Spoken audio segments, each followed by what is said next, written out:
کما حملتہ علی الذین من قبلنا، یوں بھی دعا مانگا کرو اے اللہ ہم پر ایسے بوجھ مت ڈال جیسے تو نے ہم سے پہلی امتوں پر ڈالے۔ پہلی امتوں پر جو احکام تھے وہ نسبتاً اس امت کے ذرا سخت تھے۔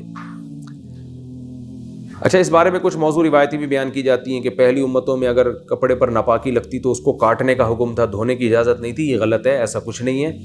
یہ ہے کہ پچھلی امتوں کو جو احکام دیے گئے وہ نسبتاً سخت تھے، بس بہت زیادہ سخت وہ بھی نہیں تھے، کیونکہ اللہ نے اصول اور ضابطہ کیا بیان کیا، لا یکلف اللہ نفسا الا وسعها۔ اللہ کی عادت ہمیشہ سے رہی ہے کہ اللہ کسی کو اس کی طاقت سے زیادہ احکام کا مکلف نہیں بناتا۔ تو یہ کیسے ہو سکتا ہے کہ پچھلی امتوں کو اتنے زیادہ سخت احکام دے دیے جائیں کہ جن کی ایک عام انسان میں طاقت ہی نہیں ہوتی؟ تو ایسا کچھ نہیں ہے کہ کپڑے پہ ناپاکی لگ جاتی تھی تو کپڑا کاٹنے کا حکم تھا، ان کو بھی دھونے کا حکم تھا، ہمیں بھی دھونے کا حکم ہے۔ ہاں، کچھ احکام ان کے بڑے سخت تھے، جیسے ان کا روزہ 24 گھنٹے کا ہوا کرتا تھا، ہمارا روزہ صبح صادق سے لے کے غروب آفتاب تک ہے۔ اور اس کی حدیث میں بڑی زبردست مثال دی گئی ہے، بخاری اور مسلم کی حدیث ہے، آپ صلی اللہ علیہ وسلم نے فرمایا میری امت اور پچھلی امتوں کی مثال ایسے ہے جیسے ایک شخص نے فجر سے لے کے ظہر تک کام کیا اور اجرت ایک قرات ملی۔ یہ یہودیوں کی مثال۔ عیسائیوں کی مثال، ظہر سے لے کے عصر تک انہوں نے کام کیا، محنت مزدوری کی اور اجرت ایک قرات ملی۔ اور فرمایا میری امت کی مثال ایسے کہ کام بہت تھوڑا، عصر سے لے کے مغرب تک کام کیا اور اجرت 2 قرات ملی۔ تو پچھلی امتوں نے اعتراض کیا، اللہ ہم نے کام زیادہ کیا اجرت کم ملی، انہوں نے کام کم کیا ان کو اجرت زیادہ ملی۔ تو اللہ فرمائیں گے بتاؤ میں نے تمہارے اجرت میں سے کوئی کمی کی ہے؟ وہ کہیں گے نہیں۔ تو اللہ فرمائیں گے میرا فضل ہے، جس کو چاہتا ہے عطا کرتا ہوں، یعنی میں نے تم پہ ظلم تو نہیں کیا، جتنا تمہاری اجرت بنتی تھی وہ میں نے دے دی ہے۔ ہاں، امت محمدیہ صلی اللہ علیہ وسلم کو میں نے زیادہ دے دی ہے، صلی اللہ علیہ وسلم، وہ میری مرضی ہے، بنتی ان کی بھی ایک قرات تھی یا اس سے بھی کم بنتی تھی، میں نے زیادہ دے دی ہے۔ اچھا، اسی حدیث سے امام ابو حنیفہ نے یہ بھی استدلال کیا ہے کہ عصر میں تاخیر افضل ہے۔ آپ نے دیکھا ہوگا عرب کنٹریز میں عصر مثل اول پہ پڑھی جاتی ہے، بہت جلدی تیز دھوپ میں، اور جو امام حنیفہ کا جو راجح قول ہے اس کے مطابق عصر جب سورج کا سایہ 2 مثل ہو جائے پھر پڑھنی چاہیے، جیسے کہ بر صغیر میں ہے۔ وہ اس کی ایک بہت بڑی دلیل یہ حدیث بھی ہے، اس لیے کہ حدیث کے مطابق اگر عصر کا وقت مثل اول پہ رکھا جائے تو یہ مثال جو نبی صلی اللہ علیہ وسلم نے دی ہے پھر فٹ نہیں بیٹھتی، اس لیے کہ پھر ظہر عصر کا وقت اور عصر اور مغرب کا وقت تقریباً سیم ہو جائے گا، تو پھر عصر اور مغرب کے وقت شارٹ نہیں ہوگا۔ مثال تو حدیث میں یہ دی جا رہی ہے نا کہ امت محمدیہ نے عصر سے مغرب تک محنت کی، ظاہر ہے یہ بتانا مقصد ہے کہ یہ عمل بہت تھوڑا ہے لیکن اجرت ڈبل دی جا رہی ہے، عمل کثیرن و اجر، عمل قلیلا و اجر کثیرن، عمل تھوڑے ٹائم کیا اجر زیادہ کمایا جا رہا ہے۔ تو اس سے بھی پتہ چلتا ہے کہ امام حنیفہ رحمہ اللہ پر جو لوگ اعتراضات کرتے ہیں نا بس چند احادیث کو سامنے رکھ کر، تو وہ لوگ ہیں جن کے سامنے چند احادیث ہوتی ہیں جو صرف آپ کے مسلک کی تائید میں ہوتی ہیں، آپ ابو حنیفہ رحمہ اللہ تعالیٰ کی فقاہت اور دور اندیشی تک آپ پہنچے نہیں ہوتے۔ تو افضل وقت عصر کا یہی ہے جس پہ یعنی عصر کو تھوڑا سا ٹھنڈا کر کے پڑھا جائے، بہت زیادہ تاخیر سورج کی تیزی ختم ہو جائے وہ مکروہ ہے، احادیث سے اس کی کراہت ثابت ہوتی ہے۔ تو یہاں اللہ نے فرمایا کہ تم یوں دعا مانگا کرو کہ پچھلی امتوں پر جو تو نے شاق احکام دیے تھے اللہ وہ ہم پر نہ دے، اور یہ دعائیں اللہ نے قبول کی ہیں۔ ربنا ولا تحملنا ما لا طاقت لنا بھی، اور اللہ ہم پر ایسا بوجھ مت ڈال جس کی ہم میں طاقت نہ ہو۔ یہاں بوجھ سے مراد مفسرین بیان کرتے ہیں دنیا اور آخرت کی سزا کا بوجھ ہے۔ پچھلی امتوں پر سزائیں بھی بہت سخت آئی ہیں۔ بنی اسرائیل کو حکم دیا گیا تھا کہ ہفتے کے دن مچھلی کا شکار نہ کریں، انہوں نے کیا، اللہ نے ان کو بندر اور خنزیر بنا دیا۔ تو یہ جو سخت بوجھ ہے یعنی سخت سزائیں ہیں، اے اللہ تو ہم پر یہ نہ ڈال۔ جیسے بنی اسرائیل نے بچھڑے کی عبادت کی تھی تو کیا سزا ملی تھی؟ جنہوں نے عبادت نہیں کی وہ قتل کریں گے ان لوگوں کو جنہوں نے عبادت کی ہے، تو یہ قتل کی سزا اور بہت اس طرح کی شدید سزائیں دی گئیں، آسمان سے پتھر برسے۔ تو ہمیں کہا جا رہا ہے اللہ ہم پر ایسا بوجھ مت ڈال، یعنی دنیا میں بھی اور آخرت میں بھی جس کی ہم میں طاقت نہیں ہے، ایسی سزا مت دے۔ پھر کر کیا؟ واعف عنا، اللہ معاف کر دے ہمیں، اگر ہم سے غلطی کوتاہی ہو جائے، واعف عنا درگزر کر، واغفر لنا اور ہماری مغفرت کر۔ درگزر کا مطلب ہوتا ہے چشم پوشی سے کام لینا، کہ شدید ترین سزا نہ دینا۔ اب اس میں احتمال تھا کہ شاید تھوڑی سی سزا مل جائے، تو ہمیں کہا جا رہا ہے واغفر لنا، اللہ بالکل معاف کر دے، سزا ہی نہ دے ہم کو، ورحمنا، اور ہم پر رحم بھی کر، یعنی اضافی رحمت بھی کر ہمارے اوپر. کیسی بہترین دعا ہے کہ اللہ تو جس کو آج واعف عنا کو ہم آج کی زبان میں کہیں گے، جس کو انگلش میں کہتے ہیں نا اگنورینس کا جو ترجمہ بنتا ہے وہ پورا واعف عنا کا نظر انداز، یعنی کہتے ہیں نا جانے دو یار، اس کو پنجابی میں کہتے ہیں چھڑو پرے، مٹی پاؤ، یہ الفاظ آج کل استعمال ہوتے ہیں.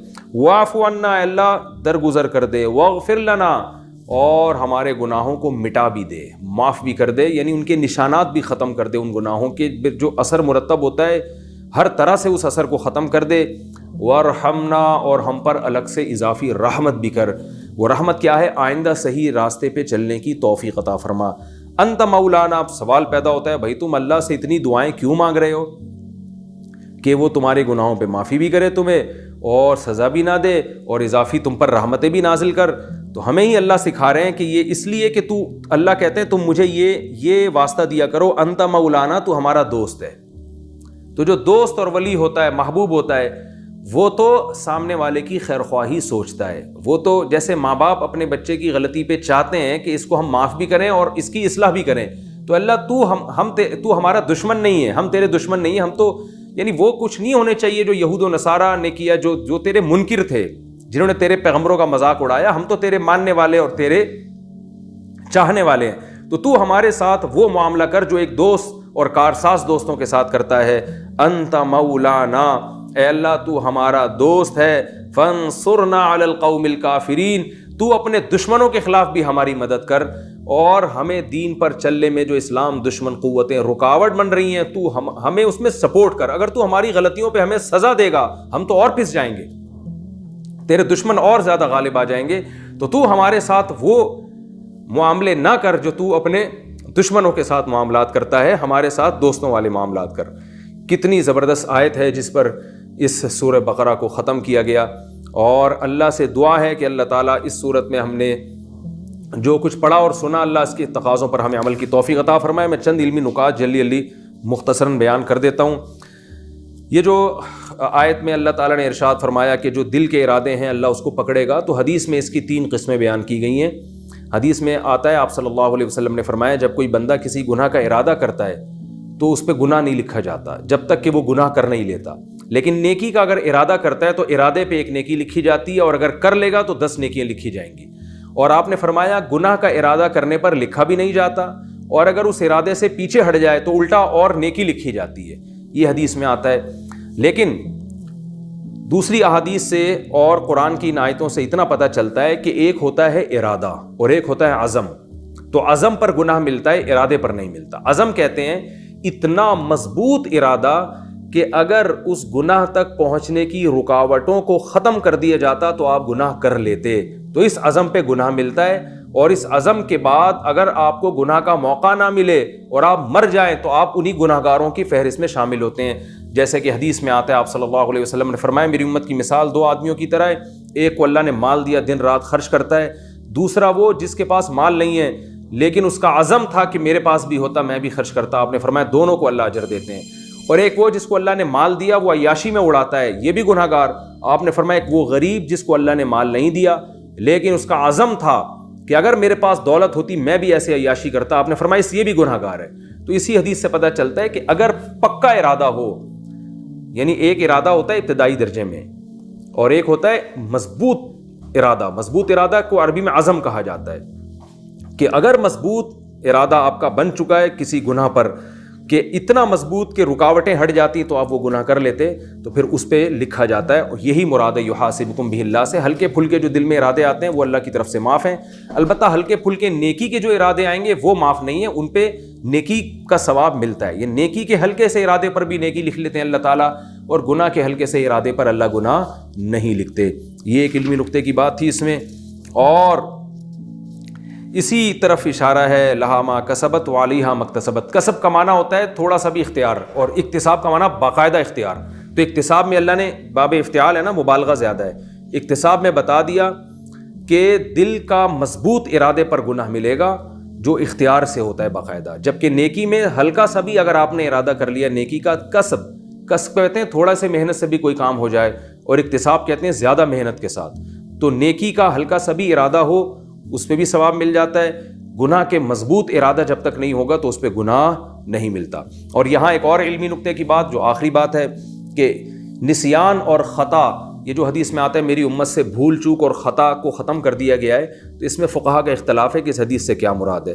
بہت سے فقہا کہتے ہیں کہ بھولے سے یا غلطی سے کوئی کام اگر ہو جائے تو بالکل دنیا میں بھی مواخذہ نہیں ہے. لیکن امام حنیفہ رحمہ اللہ تعالیٰ کا قول یہ ہے کہ اگر غلطی سے یا بھولے سے کوئی غلطی آپ سے ہو گئی تو دنیا میں جو اس کی سزا ہے وہ بہرحال آپ کو ملے گی. اس کی مثال ہے جیسے آپ بھولے سے اگر نماز چھوڑ دیں تو دنیا میں اس کی سزا کیا ہے کہ آپ کو قضا پڑھنی ہے. تو آخرت میں قضا کا گناہ تو نہیں ہوگا لیکن دنیا میں قضا معاف نہیں ہوگی. یہ حدیث سے ثابت ہے. آپ صلی اللہ علیہ وسلم کی فجر کی نماز، بخاری میں آتا ہے کہ آنکھ نہیں کھلی آپ صلی اللہ علیہ وسلم کی نماز رہ گئی تو آپ نے قضا پڑھی ہے. تو اس سے پتہ چلتا ہے کہ رفع عن امتی اثم الخطا والنسیان، خطا اور نسیان کا جو گناہ ہے وہ نہیں ملتا، لیکن خطا اور نسیان پر جو احکام مرتب ہوتے ہیں وہ ہوتے ہیں. ہاں، روزے میں بھولنے سے روزہ نہیں ٹوٹتا، اس کی وجہ حدیث میں آتا ہے کہ آپ صلی اللہ علیہ وسلم نے اس کو مستثنی قرار دیا ہے. لیکن اگر نماز میں آپ بھولے سے بات چیت کر لیں گے تو نماز ٹوٹ جائے گی، یعنی دنیاوی احکام مرتب ہوں گے. قرآن میں خود ہے کہ اگر غلطی سے آپ نے کسی انسان کو مار دیا تو گناہ تو نہیں ہے لیکن آپ کو اس کا کفارہ ادا کرنا پڑے گا 60 روزے کا، اور دیت دینی پڑے گی. آپ مار کسی اور کو رہے تھے، سامنے بندہ کوئی اور آ گیا تو اس کو قتل خطا کہتے ہیں. تو خطا کی وجہ سے جو دنیا کے حکام ہیں وہ معاف نہیں ہوتے، ان پہ بہرحال سزا یا جو بھی اس کا شرعی حکم ہے وہ مرتب ہوتا ہے. نماز میں آپ بھولے سے ایک سجدہ زیادہ کر لیتے ہیں تو امام صاحب یہی کہتے ہیں کہ وہ آپ کو سجدہ سہو کرنا پڑے گا. اس سے پتہ چلتا ہے بھولنے سے جو دنیا کے احکام ہیں، دنیا کی سزائیں وہ معاف نہیں ہوتی. بھولے سے آپ نے کسی بندے کے پیسے چرا لیے تو وہ آپ کو دینے پڑیں گے. تو نہ حقوق العباد بھولے سے معاف ہوتے ہیں اور نہ حقوق اللہ. ہاں، گناہ نہیں ملتا، چاہے حقوق العباد ہوں یا حقوق اللہ ہو. وہ اگر بھولے سے کوئی کام کر لیں گے تو گناہ نہیں ملے گا. حج میں بھی ایسا ہی ہے. بھولے سے آپ سے حج میں آپ نے خوشبو لگا لی احرام کی حالت میں، بھولے سے کوئی شخص احرام کی حالت میں زوجہ سے ہم بستری کر بیٹھا تو اس پہ جو بھی کفارے ہیں، سزائیں ہیں، وہ دنیاوی بہرحال ملیں گی. یعنی دم جو دینا پڑتا ہے وہ دینا پڑے گا آپ کو. تو بھولے سے دنیاوی احکام یاد رکھیں وہ معاف نہیں ہوتے، نہ خطا کرنے سے نہ بھولنے سے. ہاں، آخرت کی سزائیں اللہ نے معاف کر دی ہیں. اللہ تعالیٰ سے دعا ہے اللہ ہم سب کو سمجھنے کی، عمل کی توفیق عطا فرمائے. نبی صلی اللہ علیہ وسلم نے سورہ بقرہ کے اس رکوع کو رات سوتے ہوئے تلاوت کرنے کا حکم دیا. یہ رقیہ ہے، اس سے جنات سے اور شیاطین سے حفاظت رہتی ہے. آیت الکرسی، چاروں قل اور یہ جو سورہ بقرہ کا آخری رکوع ہے اس کا رات کو تلاوت کے وقت اہتمام کرنا چاہیے.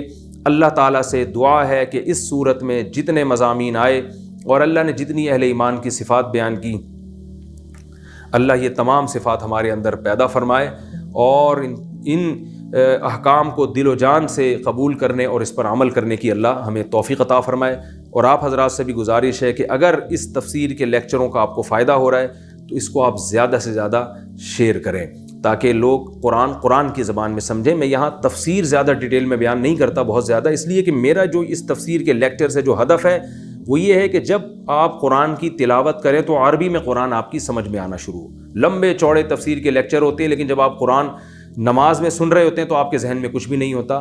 میں جس چیز کو گرامر سمجھا کے فوکس کر رہا ہوں وہ یہ کہ جب آپ تلاوت کے لیے بیٹھیں یا قرآن مجید آپ تراویح میں یا نماز میں سنیں تو آپ کو خود سمجھ میں آئے کہ اللہ رب العزت آپ سے کیا باتیں کر رہے ہیں اور آپ سے کیا کلام کر رہے ہیں. اللہ تعالی ہم سب کو سمجھنے کی، عمل کی توفیق عطا فرمائے. وما علینا الا البلاغ.